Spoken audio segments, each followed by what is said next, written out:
Good day sir, kailangan po ba talaga ng masteral sa pag-apply para sa Teacher 3? So, ito po no ay tanong na atin pong natanggap. And ang sagot po natin dyan ay depende no kung ano po yung ina-applyan ninyo. Pero advantage talaga kung mayroon po kayong masteral. Ganito po, kung doon po tayo yung paraan na pag-apply ng Teacher 3 sa reclassification, yun pong sarili po ninyong item ay i-reclassified into Teacher 3 position. Wala pong ibang item involved dyan. Walang bakante na Teacher 3 position na a-applyan po. So, sarili po ninyong item yon. And kinakailangan po talaga ng masteral para po makapag-apply no, through ERF, through reclassification.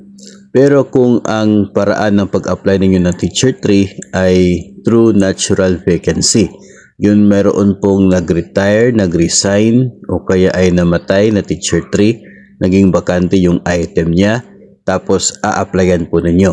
Yun po yung natural vacancy.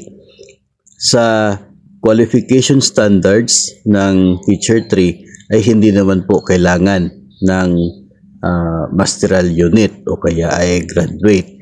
No, hindi po kinakailangan doon po sa kanya pong minimum na qualification standards. Pero sa kasalukuyan po na ginagamit ng Department of Education sa pagpili no ng magiging Teacher 3, doon po sa ranking ang DepEd Order number 20 series of 2024. Doon po sa DepEd Order na yon ay advantage ang pagkakaroon ng inyo pong masteral o kaya ay maging doctoral po. Pero yung masteral ay sapat na po siya. Doon kasi ay meron pong corresponding na level na yung education base po sa kung ano po nung yung highest education na na-achieve po ninyo.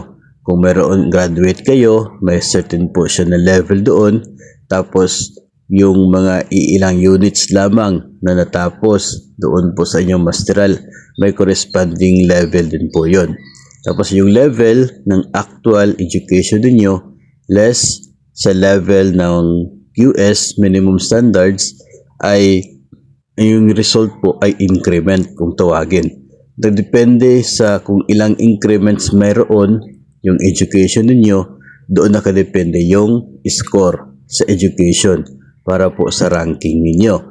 So, dito masasabi natin na hindi siya required, pero siya po ay advantage para sa mga meron pong masteral. Kung gusto po ninyo na makakuha na mas mataas na ranking, kung kayo po ay mag-a-apply, advantage yung masteral po ninyo, especially kung graduate po kayo dyan. So, yun po, no? Ang atin pong pwedeng maisagot sa tanong na ito galing po sa atin pong follower.